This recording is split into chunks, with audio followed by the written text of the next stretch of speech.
You give some of the credit to your mother, and I want to preface this with you and your mother have a very good relationship today.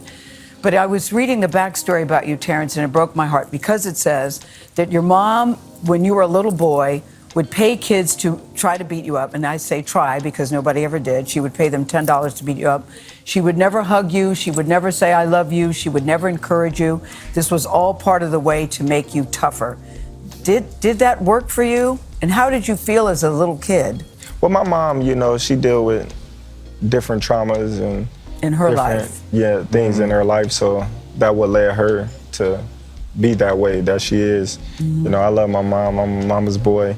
And to hear the things that my mom used to say to me and the little kids that she used to try to get to beat me you up. And with the gloves and stuff like that, it just made me more hungry. More hungry? Hungry, like, man, my mom going against me, I'm gonna prove her wrong. There are kids that are dealing with the same type of parenting, and they don't know why their mom or their dad doesn't validate them or tell them that they're proud of them. They look in the mirror and they don't feel full because they're not getting the same type of love. So what would be your advice to those kids that might be growing up in a similar circumstance as you? I don't know, it's kind of hard because every kid is different. Right. I still deal with childhood trauma from those moments, from me and my mom. And me and my mom, we've talked, we've got into it about it. It's heartbreaking because, that's the woman that birthed you. That's my first love, it's my mom, and for her to treat me the way that she was treating me, not because of she didn't love me, it's because of what she was dealt with. Right. Hurt people hurt people. Yeah, and it just like, I wouldn't wish that on no kid. Undefeated champ Terrence Crawford made history on July 29, 2023, clinching the undisputed welterweight title by defeating Errol Spence Jr., becoming the first male boxer to hold all 4 major titles in 2 different weight classes. The undisputed champ pulled up on the Breakfast Club to pay a visit to Charlamagne the God, who really went hard doubting him a month before the fight. Charlamagne did not believe that Crawford could beat Spence. Some may say that Charlamagne was borderline disrespectful, and Terrence got some get back. He arrived to the studio before Charlamagne, sat in his chair, and he made Charlamagne sit in the guest chair. He also made Charlamagne apologize. Yo, Bud wanted to sit there. He deserved it. Bud wanted to sit in your seat. Bud wanted to sit in your seat, and he said, if you want him to move, you gotta make a move. Hey, no, You gotta sit in a regular chair, man. he right where he needs to be. Ladies and gentlemen, Congratulations, my we have the brother. champion, Congrats, Charlamagne. man. Would you like to say anything? Sure. I mean, I gave myself donkey of the day. I apologize. He said apologize for a apologize. wrong sports pick. And say you're a loser. Say it all. Listen, I don't know if an apology is necessary, but I was dead wrong. Say you sorry for being dead wrong. You got it. I apologize. Okay. I apologize for picking Errol Spence over you. Along with his exceptional boxing mind, Crawford from Omaha, Nebraska, he's got a level of humility and general respect that's out of this world. He gave some advice to Spence to take a little break, to recover mentally and physically, and get back into the ring, continue his boxing career, and said that it wasn't over for him. Crawford went on to say that he's already reached out to Spence just to make sure that he was doing well. Crawford said that he did not hate Spence. He's a Spence fan. It was all just business, and he would never want to take him away from his children. Crawford also called out the media putting out negative false information on him and highlighted how wrong it is for commentators to just trash him, all because they're fans of another boxer. The same day he interviewed with the Breakfast Club, he went around the media circuit in New York City where his mother was mentioned. Get this, they called her hateful spirit towards her own son, unorthodox methods to push him to succeed. But truthfully, his mother was never pushing him to succeed. She wanted him to fail since he was a child. And it's funny how Crawford's #1 childhood enemy is somehow being credited as the person responsible for his success, really by this lame feminist media. It's beyond wild to me. Take a second to make sure that you're subscribed to the channel and click the notification bell for all updates. If you're watching from Omaha, Nebraska, or anywhere in Nebraska, definitely let me know. Shout out to Omaha. Omaha, to me, is home. I think that's where all the pain came from. When I go down to the neighborhoods that I grew up in, that just remind me and reflect back off where I came from. 3169 Larimore Street. Take me back to your block. And that's where it all started at. Me going in the street, putting on the gloves, me fighting in the alleys. Just a typical bad kid running the neighborhood. What did you say when he was born? I remember he came out with his hands balled up. Son, the son I wanted. His dad said we got $1 million baby boy. My dad used to tell my mom I was gonna be a world champ. I told him he wouldn't be I can't even believe she just said that. Imagine that. His dad said they had $1 million baby boy when he was born. And he did become a multimillionaire. When he was a young boy, his dad would speak life into him and tell him that he was going to be great. Meanwhile, his mother, the same one dancing in the ring right now, said that he wouldn't be nothing. He wouldn't be SHIT. And just imagine this. She repeated this his whole life. Terrence's father, your husband, shipped out. So now you're here with 3 kids. What was that like for you? If Bud was around the corner fight, somebody gonna come and tell me. I'll go around there and get him, snatch him up, and bring him home. And And he know what time it was. he got whooping. He sure did. What kind of whooping? Whooping with a belt. Tell me about Deborah and Terrence. It's a complicated relationship. Man, you know, she has her own ways to motivate her son. She has her own way of loving her son. But they love each other, man. They're 2 peas in a pot together. You kept telling him, "Are you never going to amount to anything?" Did you really believe it? Some things that I said to him, I wanted him to be a man. And don't be afraid of nobody. I'm sorry. How is telling him that he won't be nothing going to make him a man? How is telling him that supposed to motivate him? No, what she was doing was breaking him down, just like a lot of these toxic mothers do to their sons and their daughters. That's a hard lesson to learn. You're 12, 13. Yeah, but he had to learn it. How'd that make you feel? It filled me with rage. And every time I stepped foot in the ring or anything that I ever did, I just wanted to win so bad so I can prove a point to her. How'd you think he'd do? He did good because he was around here beating up everybody in the neighborhood.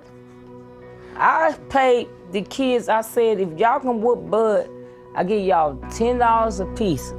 Couldn't none whoop him. You went out on the street, Yeah, what's now Bud Crawford Street, yeah. and The offered kids in the $10 to anyone who can kick my son's Yeah, butt. yep. And a lot of takers. Yeah, no the one kids could in do the it. neighborhood. Couldn't nobody whoop him.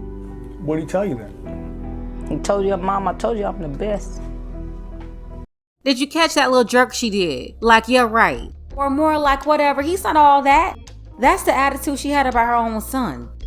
What came first, the mean or the talent? I think the mean came first. When I first started boxing, I just could fight. I couldn't box. All my coaches was like, he got heart. He ain't scared of nothing, he can fight. That's when they started teaching me technique and the art of boxing. A good deal of what you remember of your childhood was you getting whooped all the time by your mom. And I was getting kicked out of school and doing bad things. I think getting whooped, that just made me immune to pain. Explain that to me. Well, I was always getting in trouble. So I was always getting a whooping for something. So at a point in time, it just became numb to me. Well, it ain't gonna hurt. It ain't nothing but a belt or something. First time it hurt though. Yeah, I was a little kid. And at some point, the whooping stopped. Yeah, I wasn't having all that. He was 13 when he said, Mom, you're not gonna whoop me no more. And he took the belt from me.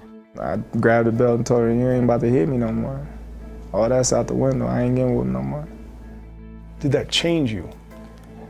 No, I think I got more respect, you know, from my mom. You once told me I was fighting for her approval, for her to tell me she was proud or happy, but she never would, so I stayed angry. Explain that to me.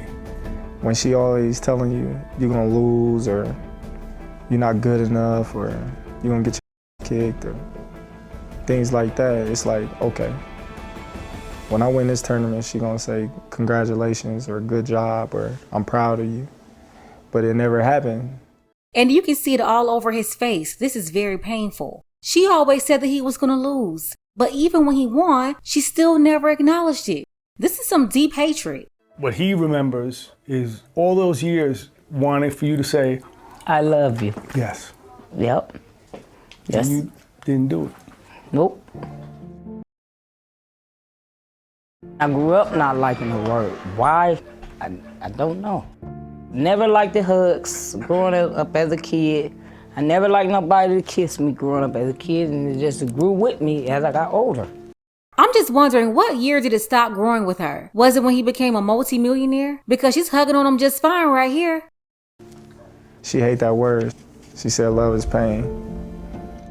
Her support was in a different type of way, you know, it was in a negative way, but when I got older, I noticed that it was her negative way that pushed me to be great. You still trying to prove something to your mom? No, I think I already did all that. I proved stuff to myself now. You're a father to 5. You never miss a game, an appointment, any of that, even when you're here in camp. Why?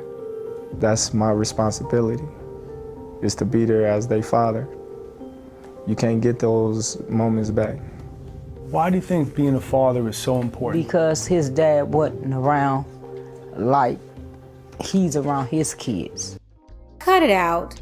Trying to make somebody else out to be the villain when you're the villain. Why would your husband want to stay with you? This negative, nasty woman that hated herself and everyone else around her. I already know her attitude is what pushed him away. The only reason why the kids stayed is because they had no other choice.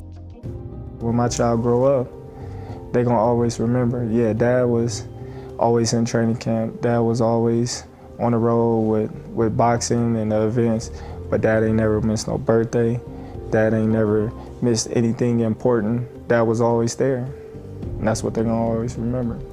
Your mom ever tell you what a good father you are? Yeah, she said it before. Yeah, she said, Bud, a great dad. Now I always check, I say I'm a great father. It's the difference. Would you be Terrence Crawford, the champion we know, if it weren't for that dynamic with you and your mom? I think she just put the little extra fire, you know, on top of the fire that I already had. You made him champion. He made himself champion. I'm just proud of him because he's my son. Now she's jumping up and down in the stands, hopping in the ring after his wins, 40-0. Undisputed champion, and the first man ever to do that twice in 2 different weight classes. 15 years after somebody shot through his window of his car and it hit his head, he overcame all of that to where he is right now, never feeling any love from his own mother. The lady literally rooted against him. He didn't make it because of his mother, he made it in spite of his mother. It was his own hard work and the training and guidance from the men who helped him. It's the wicked spirit over this woman that would have been happy or satisfied with her son being 6 feet under or behind bars. But now, she's dancing in the ring. The 35-year-old champ says he plans to retire on time and will not box forever so that he's able to enjoy all of his success and his hard work in retirement. Right now, he's just looking forward to taking a vacation with his family and also taking a deep sea fishing trip. You have to give it up to Terrence Crawford, the undisputed champ. Congratulations to him for all of his success, making history. The way that she would treat him, it made him so angry, and basically he put all that anger into boxing. But how many kids go through the same thing and they don't have boxing as their outlet? Where do they end up? They end up in the streets, they become a nuisance to the community, and eventually they end up in prison. Because if he didn't have those trainers who put in work with him, that's where Terrence probably would have ended up. This last interview was at least 4 years old, but even in his recent interview, it's like they still want to find a way to give his mom credit for her toxicity. Let's go ahead and get the conversation started below in the comments. Let me know what you think about all of this. Don't forget that you can support this channel as well. Links to Cash App and PayPal are below. Ladies, fellas, want a balanced analysis, want the truth from a woman's perspective? Then you're going to want to subscribe to this channel and don't forget to like and share.